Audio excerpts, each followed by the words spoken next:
as everybody knows, real estate's a really tough industry with 87% failure rate. So your first year, you were actually only a part-time agent, but you did 25 transactions, which is pretty amazing. Why do you think you were successful starting out? Well, I was a part-time agent. I was still in the military, so I was Yep. working from 5 p.m. to 8 p.m. Monday through Friday and all day Wow. Saturday. That was before cell phones and computers back in '93. That was all just starting to kind of come about. I was successful because I didn't know better.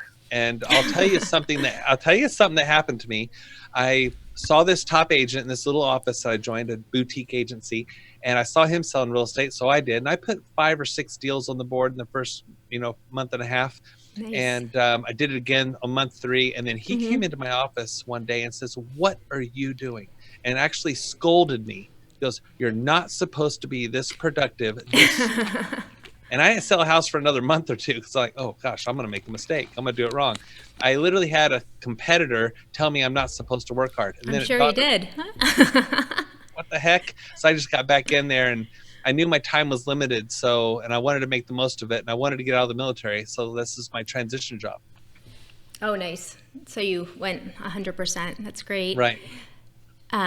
So some of those things that you did your first year, what are you still doing? Do you think just giving it 100% every day, is that part of it?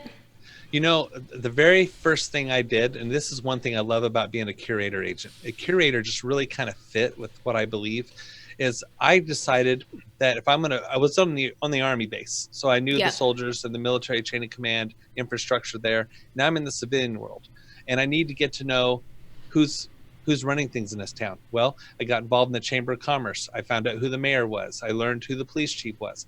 I wanted to know who was in charge, who's running things, who's making decisions, who's the most influential business, who's the most popular restaurant. And so I just started Hmm. getting involved and getting to know people, and I just started showing up at places.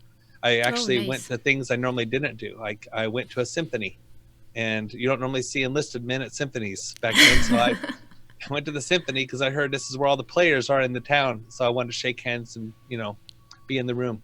Yeah, and you have a really outgoing personality. Did you feel like you felt confident enough at that time to do things like that, or did you learn that over time?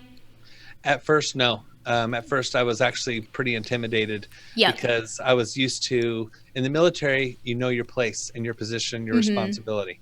And being a sergeant, you don't go to the parties where the generals are. Those, Yep. that just doesn't happen. And now I'm in the room where the generals are of the local town, the community. And so, in order to be successful there, I needed to learn how they acted, how they taught. So, I did some observing for about 6 months, and Okay. actually went and bought a better suit, and I went and took a class on etiquette and speech and paid attention there. And that's how it worked.